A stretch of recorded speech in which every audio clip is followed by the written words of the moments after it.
ನಮಸ್ಕಾರ ಮಕ್ಕಳೇ, ಇವತ್ತು ನಾವು ರಜಾಪತ್ರವನ್ನು ಯಾವ ರೀತಿಯಾಗಿ ಬರೀಬೇಕಂತಂದು ನೋಡೋಣ. ರಜಾಪತ್ರ ಇವರಿಂದ ಅಂದರೆ ಯಾರು ನೀವು ಬರಿತಾ ಇದ್ದೀರಲ್ಲ ನಿಮ್ಮ ಹೆಸರನ್ನು ನೀವಿಲ್ಲೇ ಹಾಕಬೇಕಾಗುತ್ತದೆ. ಅರ್ಪಿತಾ, 7ನೇ ತರಗತಿ, ಸರ್ಕಾರಿ ಪ್ರೌಢಶಾಲೆ, ಕೊಪ್ಪಳ. ನಿಮ್ಮ ಹೆಸರು, ನಿಮ್ಮ ತರಗತಿ ಮತ್ತು ನಿಮ್ಮ ಶಾಲೆಯ ಹೆಸರನ್ನ ನೀವಿಲ್ಲಿ ಹಾಕಬೇಕು. ಆಮೇಲೆ ದಿನಾಂಕ, ಯಾವ ದಿನದಂದು ನೀವು ರಜಾಪತ್ರವನ್ನು ಬರಿತಾ ಇದ್ದೀರಾ ಆ ದಿನಾಂಕವನ್ನು ಇಲ್ಲಿ ಹಾಕಬೇಕು.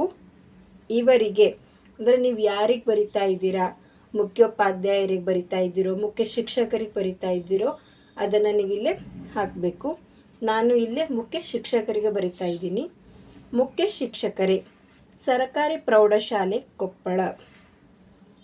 ವಿಷಯ: 2 ದಿನ ರಜೆ ಕೋರಿ ಅರ್ಜಿ. ನನಗೆ 2 ದಿನದ ರಜೆ ಬೇಕಾಗಿದೆ, ಹೀಗಾಗಿ ನಾನು ಅವರಿಗೆ 2 ದಿನದ ರಜೆ ಕೊಡ್ರಿ ಅಂತಂದು ಅರ್ಜಿ ಹಾಕ್ತಾ ಇದ್ದೀನಿ. ನಿಮಗೆ ಯಾವ ಕಾರಣಕ್ಕೆ ನಿಮಗೆ ರಜೆ ಬೇಕಂತಂದು ನೀವಿಲ್ಲಿ ಹಾಕಬೇಕಾಗುತ್ತದೆ. ಈಗ ಯಾವ ಕಾರಣಕ್ಕೆ ಬೇಕಾಗಿದೆ ನಿಮಗೆ ರಜೆ ಅಂತಂದು ನಾವಿಲ್ಲಿ ವಿಸ್ತಾರವಾಗಿ ಹೇಳಬೇಕು. ಮಾನ್ಯ ಮುಖ್ಯ ಶಿಕ್ಷಕರೇ, ನಾನು ಅರ್ಪಿತಾ, 7ನೇ ತರಗತಿ ವಿದ್ಯಾರ್ಥಿನಿ. 7ನೇ ತರಗತಿ ವಿದ್ಯಾರ್ಥಿನಿ. ತೀವ್ರ ಜ್ವರದಿಂದಾಗಿ ಬಳಲುತ್ತಿದ್ದೇನೆ. ನಾನು ಶಾಲೆಗೆ ಹಾಜರಾಗುವ ಸ್ಥಿತಿಯಲ್ಲಿಲ್ಲ. ನನಗೆ ಜ್ವರ ಬಂದಿದೆ, ಹೀಗಾಗಿ ನನಗೆ ಸ್ಕೂಲಿಗೆ ಬರಲಿಕ್ಕೆ ಆಗೋದಿಲ್ಲ. ಇದು ನನ್ನ ರಜೆ ಬೇಕಾಗಿರುವ ಕಾರಣ.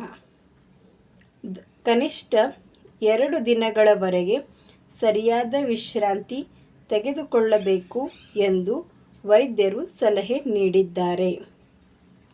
ಆದ್ದರಿಂದ 2 ದಿನಗಳವರೆಗೆ 20/8/2026ರಿಂದ 21/8/2026ರವರೆಗೆ ರಜೆ ನೀಡುವಂತೆ ನಾನು ವಿನಂತಿಸುತ್ತೇನೆ. ಅಂದರೆ ನಿಮಗೆ ಇಲ್ಲಿ ಯಾವ ಕಾರಣಕ್ಕಾಗಿ ರಜೆ ಬೇಕಾಗಿದೆ ಅಂತಂದು ವಿಸ್ತಾರವಾಗಿ ಹೇಳ್ತೀರಿ. ಆಮೇಲೆ ಎಷ್ಟು ದಿನಗಳಂತ ಹೇಳಿರ್ತೀರಲ್ಲ, ಯಾವ ತಾರೀಕಿಂದ ಯಾವ ತಾರೀಕುವರೆಗೆ ನಿಮಗೆ ರಜೆ ಬೇಕಾಗಿದೆ ಅಂತಂದು ದಿನಾಂಕವನ್ನು ಸೂಚಿಸಿ ನೀವಿಲ್ಲೇ ಹೇಳಬೇಕಾಗುತ್ತದೆ. ಧನ್ಯವಾದಗಳು. ಇಂತಿ ನಿಮ್ಮ ಪ್ರೀತಿಯ ವಿದ್ಯಾರ್ಥಿನಿ ಅರ್ಪಿತಾ. ಅಂದರೆ ನೀವು ಅರ್ಪಿತಾ ಅವರಿಗೆ 2 ದಿನದ ರಜೆ ಬೇಕಾಗಿದೆ, ಅವರಿಗೆ ಜ್ವರ ಬಂದಿದೆ, ಹೀಗಾಗಿ ಅವರಿಗೆ ಸ್ಕೂಲಿಗೆ ಬರಲಿಕ್ಕಾಗಲ್ಲ. ಅದಕ್ಕಾಗಿ ಅವರು ಸಂಕ್ಷಿಪ್ತವಾಗಿ ರಜಾಪತ್ರವನ್ನು ಬರೆದಿದ್ದಾರೆ. ನಿಮಗೆ ಈ ವಿಡಿಯೋ ಇಷ್ಟ ಆಗಿತ್ತಂದ್ರೆ ಲೈಕ್ ಮಾಡಿರಿ, ಶೇರ್ ಮಾಡಿರಿ ಮತ್ತು ಸಬ್ಸ್ಕ್ರೈಬ್ ಮಾಡಿರಿ. ಧನ್ಯವಾದಗಳು.